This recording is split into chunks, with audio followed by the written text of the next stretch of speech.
Hi all, this is Jan Almighty and welcome to this video. First of all, I would like to thank you all for joining us on the yesterday's stream. I really had a blast with Agadmatter and every and each one of you just writing those nice comments in the chat like I'm a bad friend and all that stuff.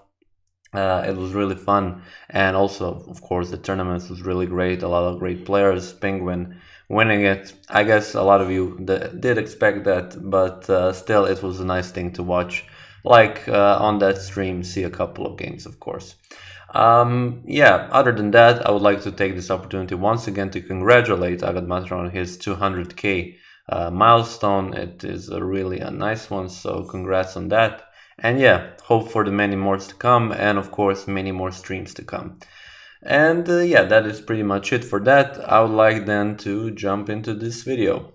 Today I prepared you another game from the Zurich tournament of 1959, here once again played by Bobby Fischer against Josef Kupper. Probably most of you haven't heard of Mr. Kupper, a pretty strong player for that time. And here he, I guess, gets a lesson in Sicilian, because of course when Fischer is white he plays the e4 move, and if you play the Sicilian you can expect some kind of a lesson, because most of the time, even though he is a pretty young boy at the moment, he is giving out lessons in how to actually approach the Sicilian. But this is a different one, because after knight to f3, knight to c6, okay, d4 pawn captures on d4, knight captures on d4, pretty standard stuff for the beginning, d6, and of course the Sozin or the Fischer attack with bishop to c4. In this game we see something different. Fischer actually gets I would say too optimistic for his position, going about the attack very early, and yeah, without even fearing the consequences. And here Mr. Kupper didn't really take advantage of that, and I will show you a couple of situations where he actually could have gone into that, and also you will see a very nice variation that you don't see very often in the Sicilian, but it is something that you can maybe use to maybe play with the black pieces. I think maybe I will probably use it in the future. So here, of course, after bishop to c4, we see e6 to avoid all these ideas of capturing, e5, capture on f7 and stuff like that. Bishop to b3, move that Fischer started playing, and now bishop to e7. So it's pretty standard stuff. And after castle, we have this move, knight captures to d4 and queen captures to d4. So usually you don't see this unprovoked capture on d4 this early in the Sicilian, so most of the time people have been probably teaching you and telling you, of course, you don't have to capture this knight on d4 unless it is necessary, because in a way you're just developing white's pieces. Either it will be a bishop on e3 capturing on d4, or in this case a queen just centralizing itself and going for a very nice square in the center, and yeah, the position of white looks pretty nice. But actually it is a move that you can play, and it is a variation that some people play. After castles of black and king to h1, we have this very mysterious move b6 that once again you don't often see in the Sicilian. Usually people play a6 and b5. Okay, but b6 is also an idea. Once again, not seen too often, and this is something that you can use maybe against some of the unprepared opponents. Here, after f4, actually Mr. Kupper failed to go into a very nice variation, followed by bishop to a6. And bishop to a6 attacks this rook, and as you can see, the queen is on d4, and if this rook moves, let's say to d1, then knight to g4, even though the queen is defending on f2, there are some pretty nice chances arising from this position. If you just want to take care of, like, push the knight back away, but d5 is coming with bishop to c5 in the works, and as you can see, this queen cannot go anywhere.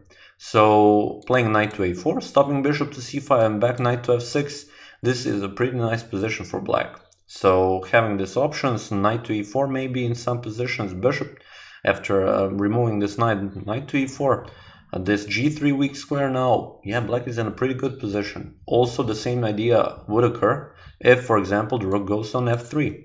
So you want to keep it on the f file. Potential knight g4 is still protected with the knight, with the rook here, but this runs into the back rank ideas because nor the queen nor the rook are now on the first rank. And the first thing that you can do is, of course, once again, d5. Threats of bishop to c5, bishop to d6 are coming. If you push e5, even knight to e4 is a move. You are not able to capture because, quite simply, pawn captures, and what now? If queen captures, queen to d1, unstoppable checkmate. If you capture the queen, simply rook captures, rook to d1 is a threat, capturing of the rook is a threat, and of course you cannot play rook to f1.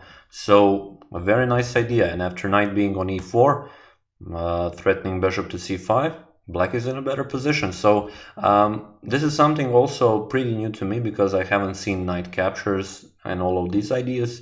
So this is something maybe potential to play in the future. But okay, bishop to b7 was played by Mr. Kupper and the game goes on. Here we see f5 and e5. So don't want to allow capturing of the pawn. Queen moves to d3. Pretty standard stuff for the Sozin. We have h6, and this is where Fischer goes, let's say, too optimistic. Rook to f3 immediately, without finishing the development. Maybe knight to d5 was a better move, but having rook to f3 this early does tempt maybe black in some positions to make some threats, because the first rank is there. Here, rook to c8 was played, which is, of course, the normal move that you want to make for the Sicilian, and a rook to h3. Once again, Fischer just goes at it. But here, black actually had once again a good opportunity to go into a better position. And it is that typical rook sacrifice in a Sicilian that you see for the knight on c3. And here, after queen captures, a knight to e4. This comes with a tempo and attack on the f2 square. So queen has to go to e1, and after this, d5. And as you can see, black has given up the exchange, but having this position now and this kind of weak f pawn, which can be easily captured with playing something like queen to d7 or queen to c8, going about capturing it, this is something really nice that black can go for. For example, c3, planning to play maybe bishop to c2, go for the knight, queen d7, bishop to c2. Quite simply, black goes into a much better position. Here, even if you capture, black can capture with a pawn with plan of queen to e6, f5, and just pushing through, having passed pawns. So Fischer could have quite easily gotten into a very dangerous situations. Of course, just because he allowed it and just because he went too soon, I would say, with rook to f3 and rook to h3. So this is something, okay, you are going for the attack, but first you have to take care of your own. Maybe developing the pieces, maybe solidifying. And knight to d5 was a move that could have been played much sooner in the game. But okay, black, fortunately for Fischer, plays here king to h7. And now just the game continues, bishop to e3. Notice once again, rook to c3 was a threat, but since black didn't play the move, don't see the reason why he would play it now. Queen to d7, and now knight to d5.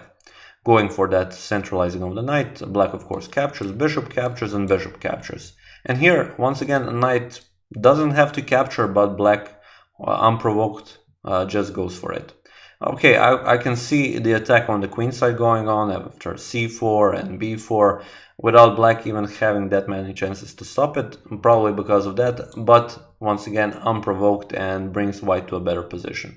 Pawn captures, the threat is f6, so you have to play bishop to f6, but this allows, quite simply, bishop captures on h6. And what is the idea behind it? Well, black will show you because he quite simply captures, and now queen to e3. Capturing on h6, bishop cannot defend on g5 because queen quite simply captures, the pawn is pinned, so bishop to g7 is the only move. But now, this is a pretty forced variation, so there is no need to go into some variations. f6, quite a simple threat. If you capture queen to h6, queen to h7 is checkmate.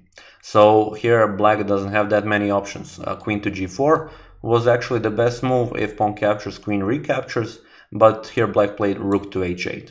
And we see rook to f1 now, so the threats on f7 could also be possible, and queen to b5 attacking the rook.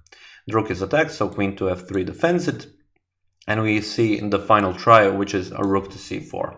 And here Fischer quite simply played queen to f5, check, king to g8, should have been played, but actually in this position, Mr. Kupper resigned the game. He resigned the game because, quite simply, it is a forced checkmate in 5 moves. Let me just, if you want, you can definitely pause the video and try to find it yourself. It's a nice little exercise. But other than that, yeah, Fischer I wanted to show you this this game not just because Fischer won it or it is that kind of a game. I want to show you also from a perspective of the Sicilian, because I'm a player who plays Sicilian very often, and sometimes I too get tempted with white pieces to go straight for the attack. But it isn't always a good idea. You don't see strong players pushing immediately f4, f5 and putting the rook on the f file, g file, h file. Sometimes you have to take a little bit more time to prepare it, and this game showed a couple of good examples how to actually do it. So if you found it, I definitely congratulate you, but okay, I will just now simply show it. King to g8 is the only move. Pawn captures on g7 with the threat of course, f7 capturing and h8 capturing. Queen to d5, for example, stopping queen to f7. But this, of course, gives an option to promote a queen. King has to capture, and now we have a rook to h6 check. King to g8, king to g7 doesn't really matter. For example, this queen f6, king to g8, or king to f8, and rook to h8 is checkmate. So yeah, this is pretty much it for this video. I will try to show a couple of more. Definitely show a couple more games from Fischer on this Zurich tournament, because it's a very nice tournament, Zurich tournament of 1959. And other than that, of course, I would like to thank you for watching this video, and I will see you next time.